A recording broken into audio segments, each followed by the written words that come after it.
Pinjam motormu nggak pakai helm, nanti kamu yang dipanggil, dapat surat cinta nanti dia. Kalau ras terkuat di bumi, mak-mak. Fenomena ras terkuat di bumi berdasarkan data emang minim.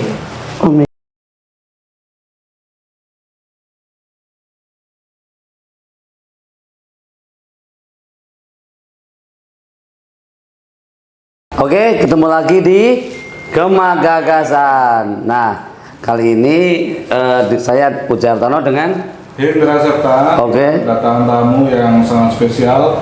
Ini yang kalau kita ketemu itu pasti deg-degan. Ini deg-degan, bikin kita deg-degan. Dan karena apa? Karena harus ada apa? Harus bawa surat-surat. iya, harus Tapi apakah benar-benar nanti harus deg-degan apa enggak? Nah, nanti kita tanya langsung detailnya seperti apa. Selamat datang Pak Kasat Lantas Banjarnegara. Selamat datang Mas Puji, Mas Hendra. Ini Pak Kasat kayaknya sekarang tampilannya baru. Nah, ini udah kayak orang-orang Meksiko kayaknya. Ini ya tadi lihat sekarang berkumis ini.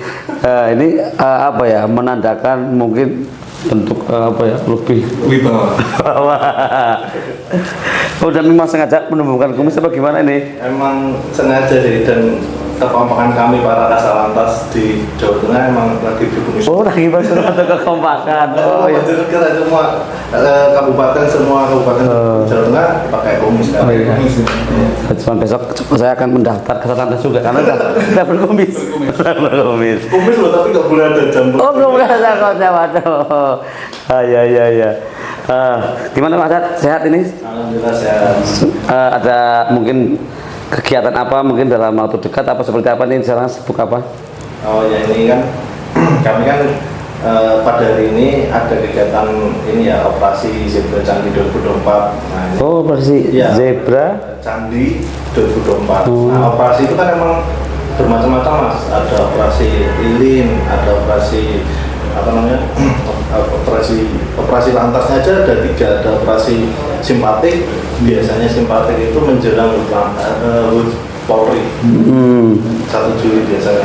Ada operasi patuh, biasanya operasi patuh ini menjelang bulan Ramadan. Oh, Ramadan. Kalau operasi Zebra ini menjelang operasi ya, apa namanya, ibadah Natal dan Tahun Baru. Nah, ini namanya aja zebra Mas ya kan. Zebra hewan hitam putih ya. Jadi ya emang tegas ya, cenderung condongnya tegas. Makanya nanti mungkin CB-nya kita, cara bertindak kita emang nanti lebih banyak di penindakan.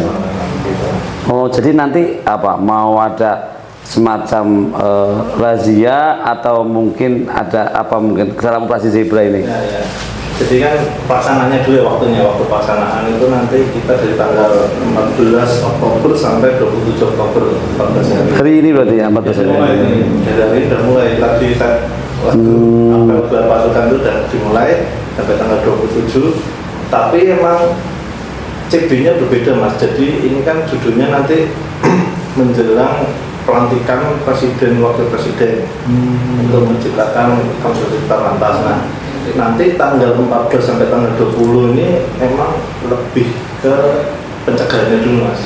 Jadi 40% preventif atau upaya sosialisasi bahwa 40%-nya preventif, patroli dan lain-lainnya, kemudian 20% represif Mas. Emang upaya prioritasnya emang di pencegahan, tapi tetap ada penindakan, tapi hanya 20%. Itu dari tanggal 14 sampai tanggal 20-nya Mas.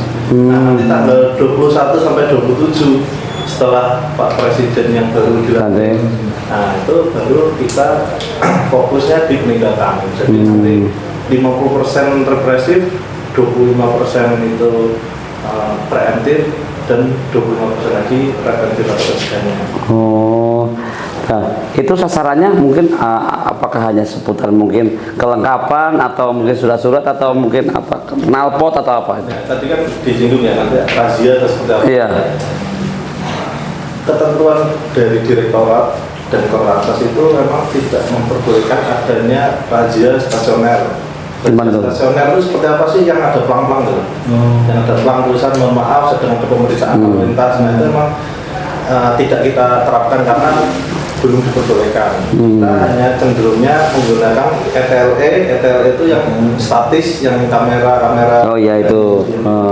Sama ada ETLE yang sifatnya mobil, pakai handphone itu. Itu yang ETLE. Kedua, kita sifatnya hunting system. Hunting system itu ketika anggota sedang patroli atau sedang gatur di pinggir jalan nih mas, atau lagi patroli ngelihat Mas Uci nggak pakai helm, nah itu bisa difoto ataupun bisa diberhentikan. Nah itu pun niatnya kita memberhentikan, menilang itu ya supaya tidak ada pelanggaran lagi, nggak ada ini menghentikan kendaraan supaya lebih mengamankan masyarakat aja. Nanti setelah tanggal 21 itu yang seperti itu apa ada kayak yang apa tadi yang berkumpul? Masih sama, jadi 14 sampai 27 tetap nggak boleh. Oh tetap nggak boleh. Untuk sasarannya ya semua pelanggaran mas. Semua pelanggaran ya. Pelanggaran mau itu yang prioritas ataupun yang tidak prioritas, tapi kan emang kita ada target nih dari direktorat untuk tiap hari atau satu minggu dalam kurun waktu 14 hari itu emang ada target harus berapa kali nilang gitu. Tapi kita emang akan memilah-milih mana yang ditegur, mana yang dihimbau, diberhentikan dihimbau, mana yang ditilang kita akan prioritaskan. Kalau emang itu cenderung cara berkendaranya dia, etikanya berkendaranya itu membahayakan pengendara lain ya kita harus hentikan dan kita benar. Kalau tadi kan ada penilangan yang model mobile tadi, mobile ada yang stand untuk ETLE itu. Kalau di Banjarnegara sebenarnya ada berapa titik sih untuk yang ETLE itu? Kalau boleh tahu loh ini Jadi bocoran ya? Bocoran, mau menghindar maksudnya. Enggak, ini kalau boleh tahu Pak Agus sih.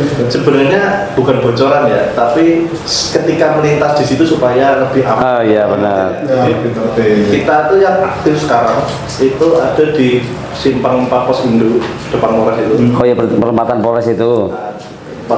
Simpang 4-nya itu sama di Samsat. Oh iya pertigaan itu. Ya, sebenarnya ada lagi di Sub, tapi ini masih Semampir itu. Ya, Semampir itu masih ya mudah-mudahan nanti ada 10 lah ya. Oh. Nah, itu memang terpantau 24 jam. Apa hanya jam-jam misalnya aku mau lewat gak pakai helm jam 9 malam itu masih aman apa enggak kira-kira gitu loh. Ini kan pasti pertanyaan banyak nih dari teman-teman yang sana. Yang kapan jam segini? Tapi itu mungkin berapa lama ini Pak teman-teman? Ya, pasti 24 jam ya, karena bisa. Operasinya kan dari tanggal 14 sampai Oh iya benar. Untuk waktu operasinya ya menunggu nanti misalkan ya kalau emang malam atau kapan hari di rumah menerima surat ya itu berarti berarti ya. Surat cinta dari surat cinta dari Starlight. berarti yang kaitannya dengan apa yang di jalan apa yang bukan dari CCTV itu juga jamnya juga belum tentu ya. Kan tanggalnya udah tentu nih. Jamnya aja belum tentu ya. Waduh. Kita bisa aja pagi hari, bisa siang, sore, malam, ya emang tergantung kita kan memang kita sampling ya. Pelanggaran itu banyak di kapan, pagi hari atau siang atau sore atau malam. Artinya mau siang apa malam atau pagi harus menyiapkan semuanya. Harus memakai helm. Warga nggak perlu khawatir, pengendara itu nggak perlu khawatir selama mereka itu lengkap surat-suratnya terus pakai helm, saya kira nggak perlu khawatir ya Pak ya. Kadang Cuma tapi biasanya tetap deg-degan gitu. Deg-degan. Tetap deg-degan itu. Berarti kalau aku bilang, oh yang nggak diawasi jam 1 pagi sampai jam 4 subuh, malah Pak berangkat kerja pulang. jam 1 malah macet nih. Karena nungguin jalan itu semua. Dan kadang-kadang orang tuh saking tertibnya kadang beberapa ada yang nonton konser juga pakai helm karena saking tertibnya gitu. Nah sebenarnya Pak Kasat ini kaitannya mungkin ada beberapa warga yang tanya ini kenapa sih kok bola balik ada razia katakanlah bola balik ditanyakan apa sebenarnya hal seperti itu maksud dan tujuannya dilakukan razia itu apa sih? Ya emang ini sih emang kami tahu bahwa memang masyarakat kan agak sensitif ya kalau diberhentikan kan katanya ini ada. Tapi emang sebenarnya itu ini tuh demi masyarakat juga. Kalau emang masyarakat itu tertib, lengkap semua ya sebenarnya nggak ada masalah kan. Kita ini lagi ngomongin orang-orang yang bermasalah ya. Tapi emang gini, operasi ini tuh sifatnya operasi kemanusiaan Mas. Tujuan utamanya itu gimana kita tuh menjaga manusia perpindahan barang, perpindahan orang itu nggak ada masalah gitu. Yang misalkan jalan dari kota A ke kota B itu ya aman, lancar, nggak ada kecelakaan gitu. Tujuan utama operasi ini kan menurunkan angka kecelakaan. Ya, ini harapannya itu angkanya, jumlah kecelakaannya menurun, fatalitasnya itu juga menurun. Fatalitas itu kan luka ringan, sedang, beratnya. Kami berharap itu luka kalaupun tetap jadi kecelakaan pun kok bisa tuh jangan meninggal. Itu kan podcast sebelumnya juga saya ingin gitu. Ini ya terkait itu faktor utama itu ya kecepatan Mas. Kecepatan. Kalau misalkan saya menilang semua yang di jalan karena melewati batas kecepatan juga terlalu sakit ya, terlalu ini. Tapi juga kami juga mengimbau masyarakat kalau bisa dalam bepergian yang penting aman dulu sampai rumah dulu. Apalagi kalau hujan, ini kan sudah mulai beberapa hari ini kan hujan. Kalau hujan ya harusnya sudah mulai batas kecepatan diatur lah. Minimal kalau pakai helm, kalau ketika jatuh yang tadinya botol jadinya enggak gitu ya, mungkin gitu ya, mengurangi fatalitas.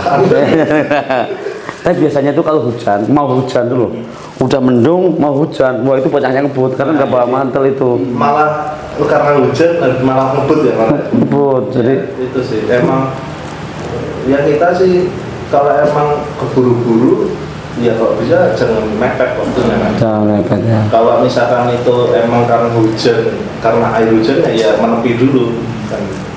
Cuma tadi bocoran dari data itu ya Pak ya, bahwasannya itu dari tahun ke tahun dengan adanya operasi zebra ini angka kecelakaan terus menurun ya Pak ya, ini ya Pak ya.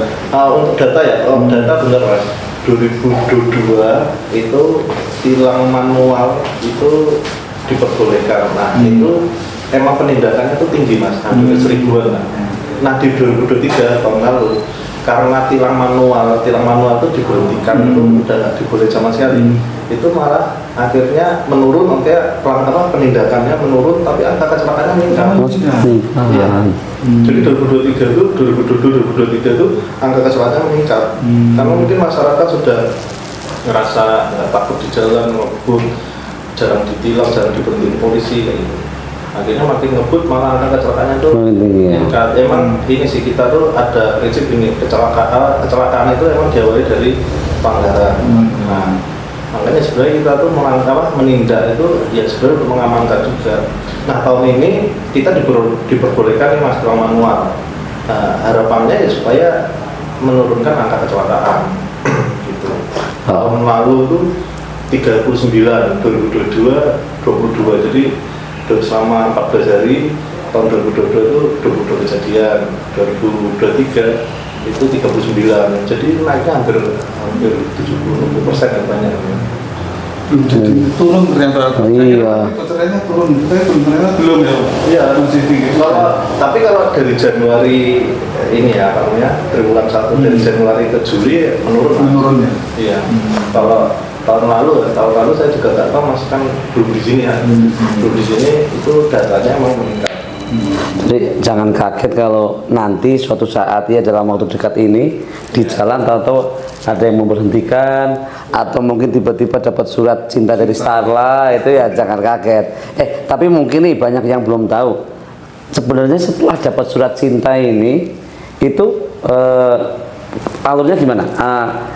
Kemana atau mungkin berapa batas waktu mungkin? Ya, ada di suratnya itu ada batas waktunya untuk melakukan konfirmasi ke Polres, unit Gakum atau Protilang. Nah itu kalau memang bukan dia yang melanggar, itu kita minta konfirmasi aja sih. Emang kadang kan sekarang kendalanya itu kan motornya atas nama saya. Oh iya.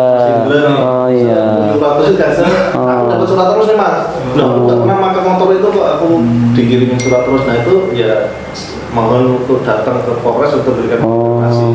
Karena kalau misalkan dalam batas waktu itu dilewati ya, pura-pura gila lah atau nggak di roll karena itu diblokir. Oh diblokir. Diblokir nanti jenengan waktu ngurus pajak harus udah datang samsat nih, Pak diblokir harus dibuka dulu blokir harusnya akhirnya ke tempat tilang. Oh bisa. Oh.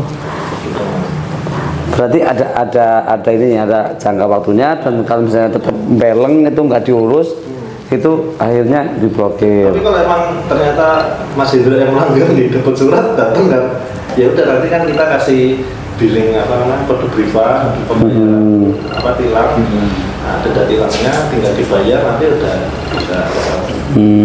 Besok aku pinjam motormu nggak pakai helm, nanti kamu yang dipanggil dapat surat cinta nanti dia.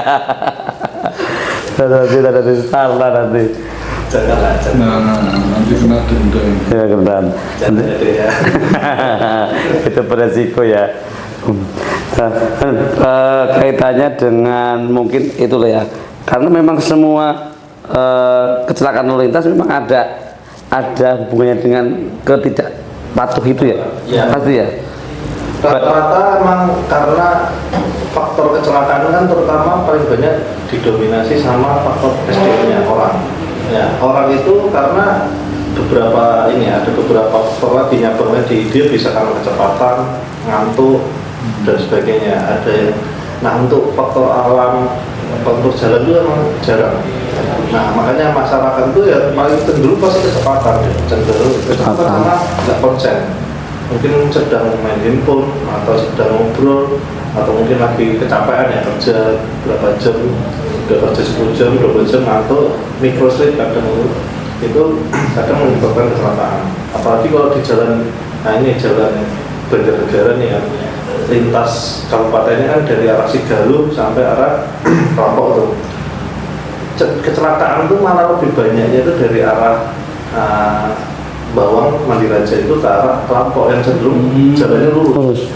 Kalau Sigaluh ke arah Polres alun-alun itu kan mungkin ada kelok-kelok dikit lihat kota gitu ya, dan banyak kendaraan. Nah di arah Bawang sampai Lampok itu kadang jarang ada kendaraan, sekalinya ada kendaraan kecepatannya tinggi dan ada kendaraan pelan dikit nyalip, ya kan? Di sana jalannya apa namanya?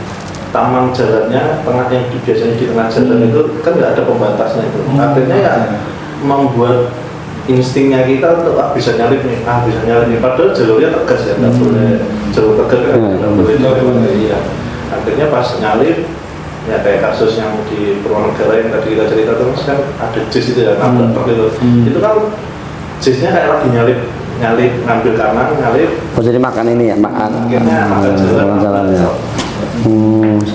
Padahal kalau melanggar itu taruhannya besar. Bisa nyawa, bisa organ tubuh lo ya, bisa organ tubuh.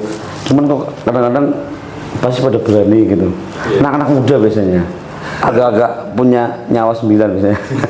Kalau emang ini sih, kalau anak muda biasanya kecelakaannya itu menggunakan roda 2. Emang karena ngebut ya. Tapi emang ada beberapa insiden yang ya nggak bisa dihindarkan. Ada yang waktu itu ada yang kena petir ya. Oh iya, ada kena petir. Ada yang truknya jatuh nabrak mahasiswi itu. Ada. Saya kan sering mendalami, sering tak kritisin ya, tak analisa tentang kecelakaan yang menyebabkan meninggal atau meninggal. Kadang memang kita udah baik nih, tapi ternyata lawan pengendara lainnya itu kadang nggak. Iya betul. Kita udah hati-hati, ternyata dari sana yang kurang. Kalau anak-anak itu cenderung suka mengakibatkan orang lainnya ini yang itu anak-anak. Kalau ras terkuat di bumi, mak gimana itu? Kadang-kadang mak tuh kadang bikin pusing. Kita tahunya kanan tahu kiri, loh itu gimana fenomena ras terkuat ini? Gimana? Fenomena ras terkuat juga. Berdasarkan data emang minim. Oh minim. Iya minim, memang terkuat juga. Maksudnya kecelakaan yang melibatkan itu sedikit. Iya, mungkin karena rata-rata kalau kita nyetir ya kan, kita suaminya ya gitu, suami kalau yang nyetir ya. Oh iya. ya bukan ya terlibat ya, tapi bukan menjadi faktor penyebab kecelakaannya. Perempuan memang faktor kuat, dia jarang nyetir. Ya ada tapi enggak bukan main. Motor. Ya motor mobil. Oh, Ini. minimal ya. Ya kan yang kadang rating kiri belok kanan itu kan. Iya. Jarang kecelakaan. Ya dasarnya gitu sih mas. Kebanyakan bukan karena keteledoran keteledoran atau gapteknya kita menghindar oh rating kiri belok kanan tiba-tiba, itu malah minim. Tapi faktor utamanya itu malah kecepatan. Cepat. Karena mak rata-rata nggak cepet. Ya nggak cepat. Nggak cepat, cuman dia salah rating aja. Langkah selanjutnya itu nggak bisa Dia jadi juga ya juga. Pokoknya ratingnya mama jangan percaya. Dia rating ke kanan belum tentu ke kanan kan ya. Nah mungkin yang cepat ini menghindari bisa jadi ya. Tapi karena faktor cepatnya ini melebihi ke ini ya. Kalau meninggal pasti karena cepat. Karena cepat itu. Nah, dan tadi kan kita ngomongin motor ya. Kalau untuk dalam operasi zebra ini juga kendaraan mobil juga menjadi Semua mas, mobil, motor, truk. Kalau ada kereta lah mas. Iya. Itu kalau gitu sih ada pelanggaran sedang, menengah, berat kayak lalu lintas mungkin nggak pakai helm itu masuk berat atau apa, sama relatif kalau misalnya nggak bawa atau knalpot brong atau nggak bawa STNK nah itu nggak ada. Itu namanya 7 pelanggaran prioritas ya. Kalau 7 pelanggaran prioritas itu nggak pakai helm terus melawan arus dengan knalpot brong itu malah nggak masuk mas. masuk. Nggak masuk. Ya yang prioritas itu mungkin yang mengakibatkan kecelakaannya semakin fatal itu. Oh iya benar. Kalau knalpot brong mengganggu orang-orang lagi pada cerita kadang di rumah, mulai berhenti sejenak. Iya, kita jadi suaranya dipelangin. Nunggu jeda. Oh iya, yuk kita mulai lagi. Emang gitu. Oh gitu. Mengganggu kenyamanan itu. Makanya Untuk menurunkan angka kecelakaan, selain dengan tadi adanya operasi di zebra ini, ada nggak upaya-upaya yang lain dari pemerintah? Ya kita ini sudah lama ya, nggak cuma waktu operasi aja. Selama saya dinas masuk ke Polres Banjarnegara, saya udah berupaya gimana caranya menurunkan angka kecelakaan ya. Kita udah evaluasi kecelakaannya dari titik sini, kita lakukan terapi black spot. Kita udah lakukan terapi di sini, contohnya di Indonesia Power itu kami naruh ini mas, peraga mobil lalu lintas. oh iya, yang kayak orang ikuti gitu ya harus dilihat. Enggak, jadi mobil ini jalan nih. Jadi di tengah-tengah di pinggir jalan itu ada gambar pantas, Iya. ada rotatornya itu. Kita taruh di situ tuh. Kecelakaannya habis itu pindah tempat lain. Situ aman? Yang Purwonegara itu kan, Purwonegara itu yang sebelah polsek yang kecelakaan ibu-ibu itu nggak pernah terjadi kecelakaan di situ, malah baru pertama kali di situ. Makanya akhirnya malah beda spot. Ya emang dari sepanjang jalan dari Bawang memang ke Kelampok atau sebaliknya itu masyarakat cenderung meningkatkan kecepatannya dan akhirnya di situ jadi sering terjadi laka-laka. Berarti di situ ya, kalau di wilayah Banjarnegara paling rawan di deretan itu ya. Ya kalau rawan, iya sih masuk kategori sering terjadi laka di situ. Meskipun di Sigalu juga ada tapi nggak dominan. Ya kalau 10 ya 2 kali atau 1 kali. Sana ya. Berarti jalur yang begitu lurus itu juga menyejukkan, menenangkan, betul gelap. Gelap. Ini yang benar-benar waspada. Jadi kalau misalnya nanti ada arah ke daerah sana ke barat, ya itu nggak perlu nafsu untuk nyalip-nyalip ya, karena kan ada aturannya ketika jalurnya nggak putus-putus itu kan nggak boleh ya. Kalau putus-putus baru boleh. Kemarin ada tabrak lari juga sih mas di daerah Parakan Canda ini, korbannya meninggal. Ya mudah-mudahan ini udah kita identifikasi mobilnya apa, kendaraannya apa. Mudah-mudahan dalam waktu dekat ya kita bisa selesaikan mas. Nah emang bedanya lantas kecelakaan ya sama pidana lain tuh bedanya gini mas. Kalau kecelakaan itu kadang nggak ada niat untuk membunuh atau melakukannya. Jadi dia lebih ke kealpaan, jadi emang kalau memang dari pihak korban dan pelaku itu mau menyelesaikan itu dengan kekeluargaan, kita fasilitasi.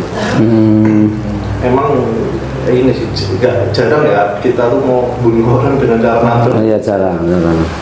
Tapi sekarang dari pihak polres masih pelakunya masih diburu nih, yang tabrak lari tadi. Ya, terduga penabraknya itu kita sudah identifikasi kendaraannya, tapi kan kita harus cek ini pemiliknya ini jangan-jangan yang pakai Mas Uji. Oh iya. Atau udah dijual atau gimana ya? Namanya masih Atau cedok nanti kan. Nah, kalau kayak gitu berarti bisa ya, artinya tidak dikenakan, misalnya katakanlah tadi bisa memfasilitasi ketika si pihak korban bisa gitu ya. Kita pasti utamakan upaya restoratif justice dulu. Kita buka komunikasi dulu ya, enggak yang buru-buru ya. Kita biasanya tuh memfasilitasi melihat dari situasi korban dan keluarga korban. Kalau emang sudah dimakamkan, sudah ini ya, yang meninggal kasus korban sudah dimakamkan, sudah pengajian ya, waktu pengajian itu pelakunya itu diajak pengajian, diajak pendekatan kayak gitu, nanti baru mengutarakan maksud niat baiknya, nggak ada niat untuk mencelakakan korban dan lain-lain kayak gitu. Terus sanksi dari polisi? Ya kalau memang dari dua belah pihak itu nggak sepakat ya kita ada sanksi pidana yang ini akan menjerat juga. Tapi kalau katakanlah dari dua belah pihak oke, maksudnya bisa damai katanya, apakah tetap diberi sanksi atau enggak? Berarti sanksi apapun sanksi? Oh nggak ada sanksi. Ya. Ke depan ada, tapi sekarang belum. Untuk sekarang ini yang penting dari pihak korban tidak ada tuntutan, melewatkan dan mungkin ganti ruginya, kendaraannya dan lain. Kalau udah clear, udah selesai, kita bantu bikinkan pernyataan seperti itu. Tapi ke depan itu nanti itu ada, kalau nggak salah traffic record gitu. Jadi SIM itu nanti ada penilaiannya Mas. Jadi misalkan melanggar itu dikasih poin berkurang gitu kan. Misalkan poinnya ada 10. Iya. Kalau melanggar min 1. Kalau misalkan nabrak korbannya nilainya berapa, meninggal ini dicabut gitu. Iya bagus itu. Itu kayaknya dari Korlantas sudah dari luar negeri. Betul itu. Jadi ada rapor lah ya, rapotnya si pengendara itu loh. Kadang-kadang memang dia di ujian SIM lolos, jadi memang bisa, cuman kadang kalau bahasa banyaknya pecicilan. Naik motornya pecicilan. Itu kan merugikan lama-lama. Merugikan, jadi harus dikurangi lama-lama, cabut sekalian nyawanya. Nyawanya. Nah ini kan Presiden Zebra ini kan selama 14 hari ya. Apa sih yang sebagai pengendara para kepala negara ini tentunya apa yang harus dipersiapkan ketika akan berkendara? Ya, kalau yang harus disiapkan kelengkapan berkendaranya, jalur spion, knalpot itu harus standar. Kemudian surat-surat ya, bukan misalkan dia lupa karena helmnya atau ada yang dia ngebut akhirnya diberhentikan, kan surat harus dibawa, surat SIM, STNK. Kemudian kita itu pasti kalau nggak ada kesalahan kita nggak akan memberhentikan. Nah ini yang harus dimengerti sama masyarakat penjara. Kita tuh menghentikan kalau emang dia sudah ada indikasi melanggarnya dulu, entah melewati marka atau mungkin lampu merah masih merah dia jalan, ataupun mengakibatkan berpotensi mengakibatkan kecelakaan untuk pelanggar lain, atau apalagi nampak ini contohnya melawan arus, nggak pakai helm, itu kena kodong ya, itu pasti kita berhenti. Yang ya namanya pelanggaran kasat mata, yang terjadi dari kita akan kita hentikan. Nah, tapi kalau emang untuk masyarakat yang lengkap ya harusnya nggak usah takut gitu. Cuma emang kami saat ini mau wanti-wanti berharap ya masyarakat kalau berpergian ya itu kecepatan itu agar lebih diatur lagi lah. Jangan sampai waktu ya nggak cuma 14 harinya aja, cuman kalau Iya semua. Ya karena itu kan keselamatan diri sendiri juga. Nah, masalahnya kan kecelakaan itu ini ya, ada lawannya gitu. Kalau kita nabrak kita sendiri yang kecelakaan sendiri nggak apa-apa. Tapi kalau mengakibatkan orang lain kan kasihan. Saya sudah berusaha setertib mungkin sebaik mungkin saya berangkat setengah jam atau 1 jam lebih awal ya kan? Tapi emang rawannya pas ngantuk, pas mabuk ya itu Ya. Ini ada pertanyaan dari netizen ini kaitannya lampu merah yang ada di Singomerto misalnya itu, kemudian di pertigaan dia itu sebenarnya kalau lurus, kalau dari arah timur mengikuti lampu apa ya merah itu tetap jalan apa dia pertigaan Samsat sama Singomerto itu kan kadang-kadang merah tetap pada jalan. Ini ada yang tanya ini, jadi lampu merah Singomerto itu kalau merah, kalau lurus atau dari arah timur Wonosobo itu berhenti atau boleh jalan ya boleh. Nanti kami pelajari. Setahu saya Mas, kalau emang belum ada pemberitahuan di plaknya itu belok kiri lurus, Iya. apa ya, berarti masih mengikuti lampu. Oh gitu. Ya. Tapi mungkin itu masyarakat tuh nanya karena landai kan. Ini landai kok sepi gini, kenapa harus nunggu lampu? Dan mungkin dia teman-temannya kok pada lurus loh. Ya. Nah, Ngomongin ketentuan, kalau belum ada tulisannya lampu apa peringatan untuk lanjut, ya sebenarnya harus tetap berhenti ya. Ya, itu kan mungkin dia ngeritik lah, memberikan saran. Ini kalau emang bisa diteruskan, kenapa nggak diterusin aja sih Pak? Tolong nanti ya kami akan menyampaikan ini ke Dishub. Oh gitu ya. Pelajari lagi apakah dari segi keamanan apa bisa itu di kalau lampu merah lurus gitu kan? Iya. Masuk ke arah Samsat itu. Iya, yang tertanya yang termasuk yang di Singomerto itu. Ya. Singomerto itu kalau sampai Samsat. Tuh. Cuma ini loh, ada fenomena gini kan. Aku sih ya belum pernah lah, sesekali lah. Sekarang itu banyak ketika mau lampu hijau, mau merah itu kan kuning dulu. Tapi biasanya orang kuning kan hati-hati gitu Ya, harusnya jaga mobil-mobil gitu. Ini fenomena seperti itu. Tapi itu kayaknya itu terjadi di kota-kota besar. Enggak, itu seperti itu. Jadi ini apa kita dari Satlantas sama Dishub itu emang harus mengkaji tentang apa namanya konsumtif terlantas ya, arus lalu lintas. Jangan sampai macet ini disebabkan dari cepatnya lampu merah dan sebentar ya lamanya lampu merah dan cepatnya lampu hijau. Memang itu yang harusnya ada apa namanya traffic accounting kan. Nah kalau di daerah biasanya itu yang rawan itu memang di kota-kota besar mungkin Banyumas atau ini kali ya Semarang itu emang itu jadi momok ya. Paling Jakarta itu kan kayak gitu banyak dari lampu merahnya lama 200 detik mungkin. Iya. Lampu hijaunya hanya 20 detik Iya. jadi cuma lewat. Nah tapi emang itu sebenarnya karena ada sisi jalan lain yang lebih diprioritaskan. Oh lagi gitu ya. Jadi harusnya kalau kita mungkin supir Gojek atau driver apa kita tahu oh, ini lampu merahnya lama makanya dia lewat yang lain. Oh ya. Memang itu untuk kan ada prioritasnya. Karena emang jalan yang lainnya mungkin yang muatan kendaraannya lebih banyak. Kalau Mas Indra biasanya jangan ditiru. Jadi kalau merahnya lama itu belok kiri dulu, baru putar belok kiri lagi. Ini biasanya kayak gitu. Itu saya juga gitu.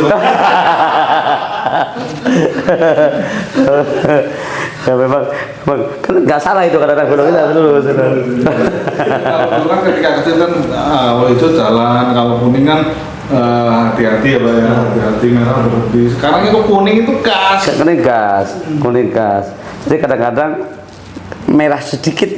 Nah, itu kan akhirnya juga dapat surat cinta di Starla nanti. Dan ini mungkin Pak Hasan, mumpung di sini, mungkin barangkali bisa disampaikan nih secara garis besar secara umum kepada para pengendara di Banjarnegara terutama, baik itu motor atau mobil, sebaiknya seperti apa karena bisa untuk mengurangi angka kecelakaan, baik itu merugikan orang lain maupun sendiri itu harus apa yang dilakukan, apa yang disiapkan, dan seperti apa, monggo. Jadi kami mengajak masyarakat untuk berpartisipasi dalam rangka ketika berkendara supaya lebih aman. Nah ini caranya gimana? Yang pertama ketika berkendara tolong kelengkapan berkendaranya itu helm, spion, knalpot itu